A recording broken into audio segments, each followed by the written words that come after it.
first to know. Welcome to our family podcast. আজকের পর্বে আমরা মানব সভ্যতার অন্যতম গভীর ও রহস্যময় একটি প্রশ্ন নিয়ে আলোচনা করব।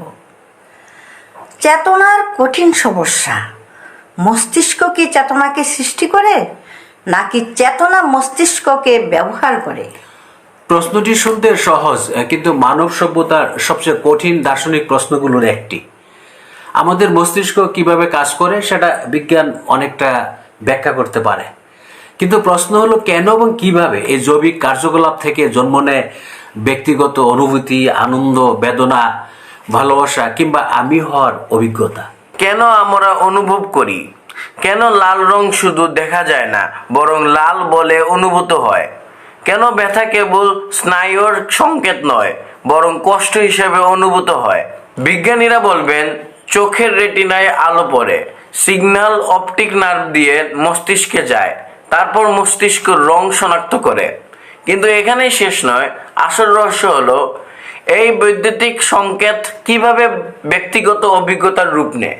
যদি মানুষের মস্তিষ্ককে একটি সুপার কম্পিউটার ধরা হয়, তাহলে কম্পিউটারও তথ্য প্রক্রিয়াকরণ করে, কিন্তু সে কি আনন্দ অনুভব করে? সে কি নিজের অস্তিত্ব নিয়ে প্রশ্ন করে? তাহলে কি চেতনা শুধু নিউরনের রাসায়নিক বিক্রিয়া নয়? এটাই তো বিতর্ক। অনেক বিজ্ঞানী বলেন একদিন আমরা সব বুঝে ফেলবো, কিন্তু দার্শনিক বলেন নিউরনের কার্যকলাপ ব্যাখ্যা করলেও অভিজ্ঞতার অনুভূতি ব্যাখ্যা করা যায় না।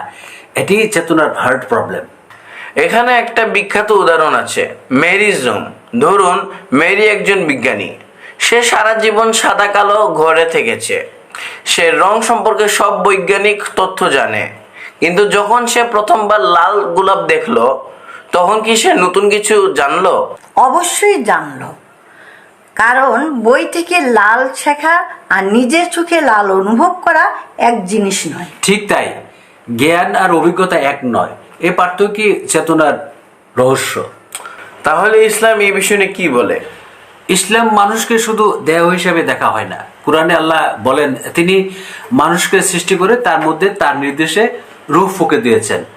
আর বলা হয়েছে রূহ সম্পর্কে মানুষের জ্ঞান খুবই সীমিত। তাই ইসলামের দৃষ্টিতে চেতনার এমন কিছু দিক থাকতে পারে যা কেবল বস্তুবাদী বিজ্ঞানের মাধ্যমে পুরোপুরি ব্যাখ্যা করা সম্ভব নয়। তবে এটি মনে রাখা জরুরি যে কুরআন চেতনার বৈজ্ঞানিক ব্যাখ্যা দেওয়ার জন্য অবতীর্ণ হয়নি, বরং মানুষের স্রষ্টা, নৈতিকতা ও জীবনের উদ্দেশ্য সম্পর্কে দিক নির্দেশনা দেওয়া। তাহলে কি বিজ্ঞান আর ধর্ম একে অপরের বিরোধী?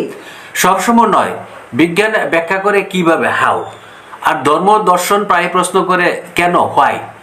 এই দুই ধরনের প্রশ্ন ভিন্ন হতে পারে, আবার কখনো একে অপরের পরিপূরক হইতে পারে।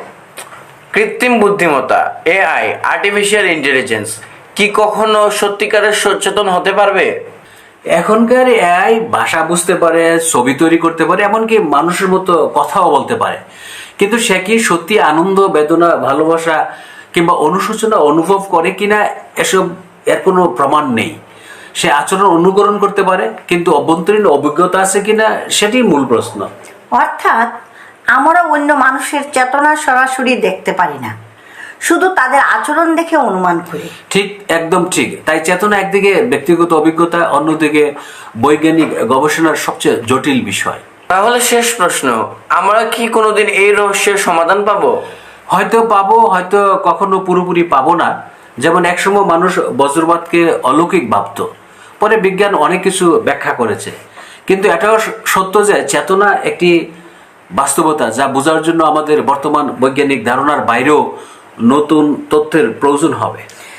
তাই মানুষের সবচেয়ে বড় শক্তি হলো প্রশ্ন করতে শেখা, কারণ প্রতিটি মহান আবিষ্কার শুরু হয়েছে প্রশ্ন দিয়ে। আজকের আলোচনার মূল শিক্ষা হলো মস্তিষ্ককে বোঝা ও মনকে বোঝা এক জিনিস নয়। চেতনা আমাদের অস্তিত্বের সবচেয়ে গভীর রহস্যগুলোর একটি। বিজ্ঞান, দর্শন ও ধর্ম তিনটি এই রহস্যকে ভিন্ন ভিন্ন দৃষ্টিকোণ থেকে বোঝার চেষ্টা করে। হয়তো উত্তর এখনো অধরা, কিন্তু এই অনুসন্ধানই মানুষকে সত্যের আরো কাছে নিয়ে আসবে। And that's all for today. Thanks for watching.